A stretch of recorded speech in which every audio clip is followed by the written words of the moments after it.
penonton, para kekasih yang tersambung, terhubung dalam keluarga Al-Hayah Media. Semoga Anda semuanya sehat walafiat, selamat dan dalam kemudahan, diberikan kesuksesan oleh Allah Subhanahu wa taala dan diberkahi oleh Allah Subhanahu wa taala. Amin ya rabbal alamin. Saudaraku, hari ini bagian dari rangkaian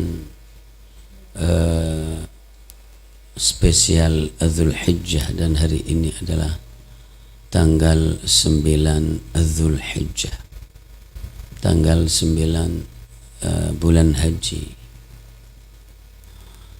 tanggal 9 bulan besar namanya ya. Dan hari ini hari yang sangat mulia di antara kemuliaan-kemuliaan Allah Subhanahu wa taala. Makanya catatan kita hari ini tidak akan keluar dari ini karena ada unsur tentu meletakkan sesuatu yang penting pada tempatnya. Itu adalah sebuah keadilan, sportivitas dan keagungan. Begitu juga Allah Subhanahu wa taala memuliakan sesuai dengan isyarat-isyarat Al-Quran Karim dan hadis-hadis Rasulullah Sallallahu Alaihi Wasallam, dan praktek syariat dari waktu ke waktu, dan berada tempat yang namanya Arafah itu di lingkup kemuliaan Allah Subhanahu wa taala. Maka di sekitar itu apa sih yang disebut Arafah? Bisa dibaca Arafah dan bisa Arafat ya. Jadi Arafatin fadhkurullah dalam Al-Quran. Arafah berarti dijamakkan Arafat. Sebetulnya artinya maklum, artinya diketahui, artinya menjadi kenal ya. Meskipun yang dikaitkan dengan itu ya ada banyak gitu. Makanya kalau dapat kenalan di Arafah itu senang orang.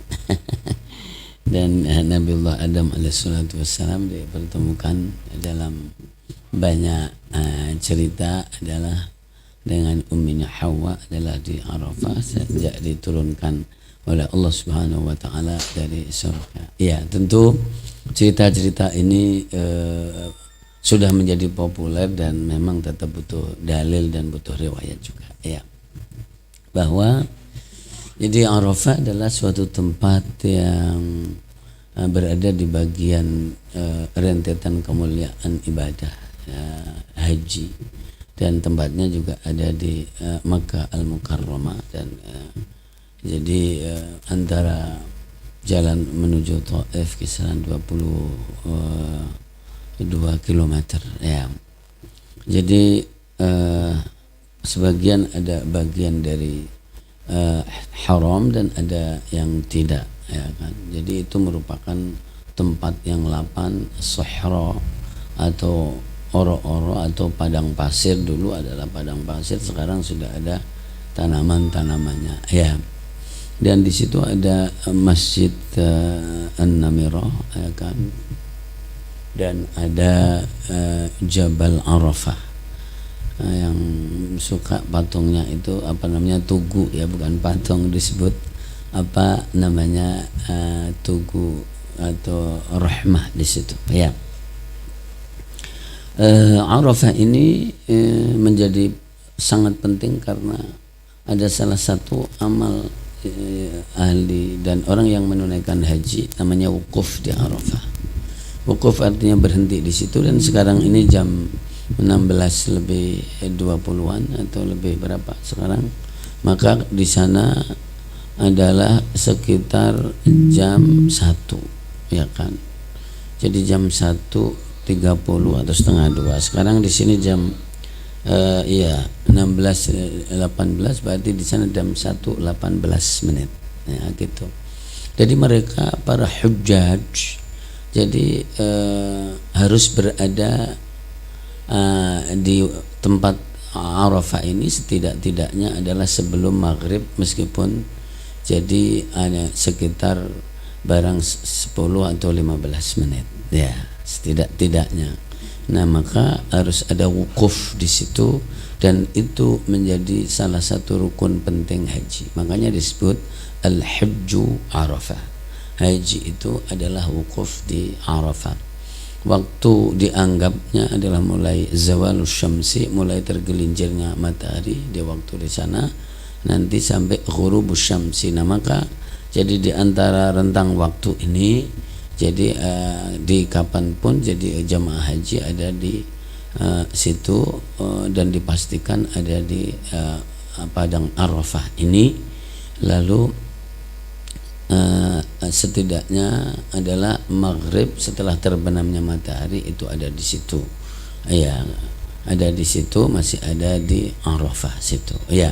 Nah, itulah yang disebut wukuf, kaitannya ibadah haji. Dan ibadah haji merupakan rukun, salah satu rukun Islam, tiangnya Islam, bunyal Islamu ala khumsin, ya. Jadi menjadi sempurna tiang Islamnya seseorang ketika sudah melaksanakan ibadah haji, man istata'a ilaihi sabila, secara bilangan, ya.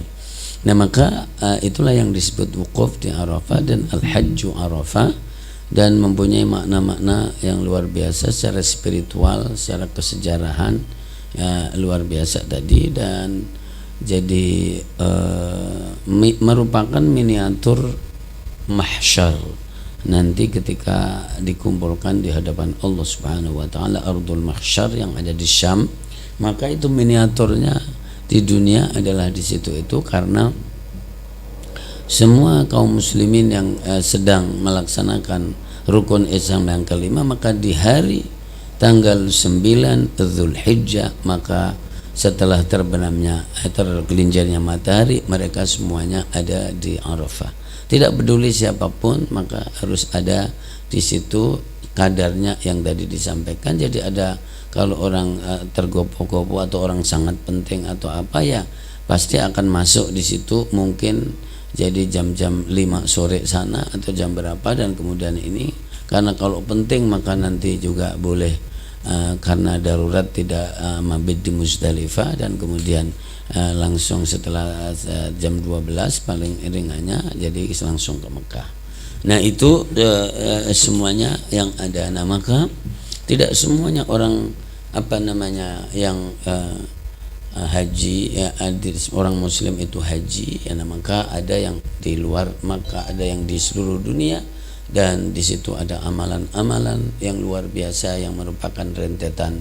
Jadi dari 10 hari pertama bulan Dzulhijjah itu, ya. Nah, yang selalu dikaitkan adalah ayat-ayat firman Allah Subhanahu wa taala, liyadhkur ismallahi fi ayyamin ma'lumatin ala ma razaqahum min bahimatil an'am. Ini di surat Al-Hajj sana, ya kan, surat yang ke 30 dan juga 33, ya kan, kulli ummatin ja'alna mansakan liyadhkur ismallah. Nah, ini juga jadi masuk di ayat-ayat ini dan dikaitkan dengan hari ini. Kemudian wadhkurullah fi ayyamin ma'dudat faman ta'ajjala fi yaumaini, ini ada di lingkup jadi Mina, ya kan, di lingkup setelah Arafah. Nah, ini semuanya adalah Al-Quran, ayat Al-Quran yang dikaitkan dengan itu. Dan ada surat namanya surat Al-Hajj, maka mulai ayat 26 sampai 37 itu juga berbicara tentang itu keseluruhannya, Masjidil Haram, kemuliaannya, lalu sampai kurbannya, ya, dan seterusnya itu di situ. Ini merupakan jadi satu paket. Dan Ibnu Abbas radhiyallahu anhu juga ketika mengaitkan wal fajri walayalin ashr, maka 10 malam ini pun juga diartikan itu adalah malam-malam 10 Dzulhijjah. Nah, ini ada rentetan seperti ini, dan para ulama tidak ada yang tidak membicarakan kemuliaan itu, meskipun kemuliaannya ada yang sangat istimewa, ada istimewa, setidaknya adalah jadi mulia. Nah, gitu, tidak ada yang tidak. Nanti di dalam masalah nau' al-ibadah, nau'nya, Jadi tidak ada masalah. Jadi amalan perbuatan yang ada di hari-hari itu adalah hari-hari yang sangat mulia sekali, yang berkisar antara berzikir kepada Allah Subhanahu wa taala, dan ada asar yang mengatakan zikir yang paling utama adalah la ilaha illallah wahdahu la syarikalah lahul mulku wa lahul hamdu yuhyi wa yumiitu wa huwa ala kulli syai'in qadir, atau la ilaha illallah wahdahu la syarikalah lahul mulku wa lahul hamdu wa huwa ala kulli syai'in qadir. Itu di antara yang ada tagnya. Tapi seluruh zikir yang berdasar umum, ya kan, ayyuhalladzina amanu dzkurullaha dzikran katsira, dan sabaqal mufarridun, mendahului orang yang banyak berzikir laki dan perempuan. Maka zikir apapun yang jadi warid dari Rasulullah sallallahu alaihi wasallam dan tidak ada takhsis, ada kekhususan, maka sebetulnya zikir apapun boleh, baca Quran boleh, membaca tasbih boleh, membaca istighfar boleh dengan seluruh ragamnya, baca sholawat boleh, dan seterusnya, ya kan, meskipun tadi ada yang khusus la ilaha illallah wahdahu la syarikalah lahul mulku wal hamdu yuhyitu ala kulli syai'in qadir. Dan ya, di dalam asar memperbanyak jadi takbir dan tahlil, ya kan, takbir dan tahlil ini ada yang jadi mengaitkan secara keseluruhan juga hari-hari itu, atau ada yang khusus itu nanti kalau nanti sudah masuk di malam, jadi tanggal 10-nya nanti seperti kayak sekarang ini, kemudian masuk maghrib maka takbiran Allahu Akbar di surat Al-Hajj ayat yang ke-37, la yanalullah luhumuha wala dima'uha walakin yanaluhu taqwa minkum kadzalika sakhkharaha lakum litukabbirullaha ala ma hadakum. Takbir, bahkan ada asar juga dari sahabat bahwa Ibnu Umar radhiyallahu anhu dan Abu Hurairah, jadi ketika di hari-hari seperti ini atau masuk malam nanti dia keliling ke pasar supaya ketemu banyak orang, supaya bisa bertakbir, bertahlil dan bertahmid. Nah itu, maka itu masalah jadi kemuliaan berzikir, membaca Quran pada Allah Subhanahu wa taala, dan di lisan, di hati, ya, dan perpaduan. Dan di saat jadi sudah tergelincirnya matahari dan kemudian menjelang maghrib, habis waktu asr, ya kan, di sana, maka ada riwayat dan semuanya pada kumpul, pada berzikir menyebut nama Allah Subhanahu wa taala.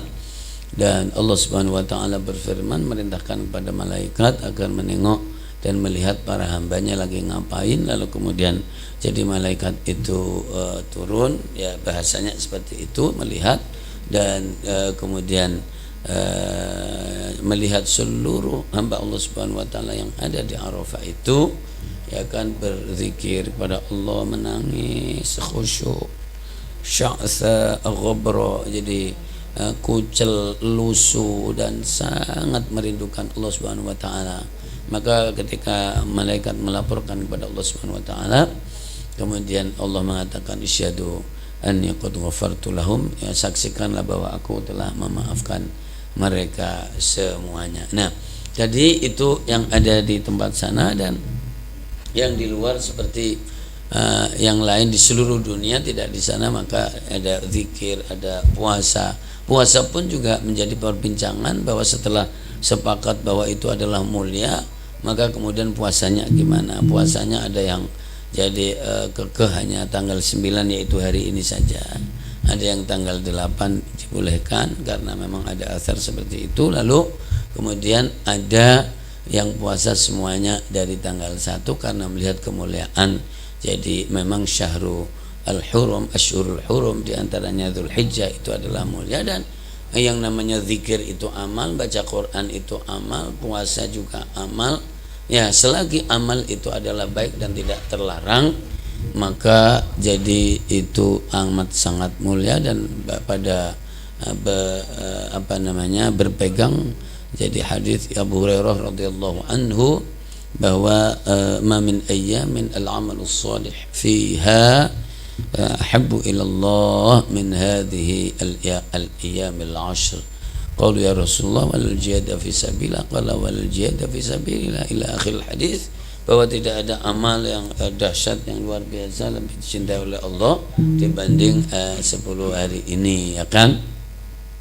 Termasuk jadi jalan Allah, kecuali seseorang keluar dengan dirinya, hartanya ke jalan Allah dan tidak pulang sama sekali, dan itu baru dianggap jadi sama. Jadi kemuliaan yang umum ini sebagian orang jadi memanfaatkannya untuk beribadah, karena yang namanya amal itu adalah meliputi, ya kan, amal lisan, amal qalbi, puasa dan seterusnya, meskipun yang lain mengatakan Rasulullah tidak melakukan. Nah, ini jamaah dimuliakan Allah Subhanahu wa taala, dan tidak pada posisinya untuk menjadi justru bertengkar, karena jadi ini adalah amal sunnah afdaliyah, dan siapa yang melakukan dan semata-mata karena Allah, tidak mengganggu, tidak ngurusin orang lain dan seterusnya, maka itu adalah sebuah kemuliaan. Di saat yang sama, bahwa kalau konteksnya adalah puasa, maka jadi yang sepakat bahwa haram puasa cuman ada 5 dalam setahun itu,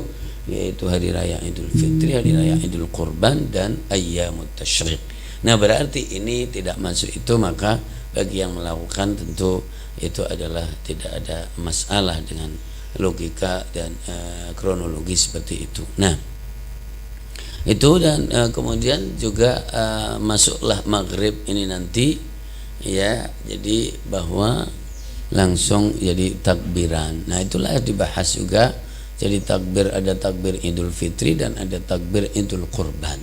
Takbir Idul Fitri mulai terbenamnya matahari sampai imam masuk khutbah sholat Idul Fitri. Tapi dan itu syiar malamnya. Lalu kalau Idul Qurban jadi mulai habis maghrib nanti sampai jadi imam sholat, lalu setelah itu tawabi lil faraid, sholat fardu, yaitu habis duhur, habis asar, habis maghrib, habis isya, habis subuh sampai akhir hari tasyrik, maka itu memperbanyak takbir. Dan takbir itu artinya apa? Membesarkan asma Allah, mengumandangkan asma Allah, menggelegarkan asma Allah, kan memang yang maha besar adalah Allah Subhanahu wa taala. Dan setidak-tidaknya orang muslim, orang mukmin, ya selalu memperbanyak jadi zikir dan takbir dan tahlil tadi, qiyaman wa qu'udan wa ala junubihim, ya kan? Dan semua lafal takbir sangat menggetarkan. Baru Allahnya saja menggetarkan, Allahu Akbar sangat menggetarkan.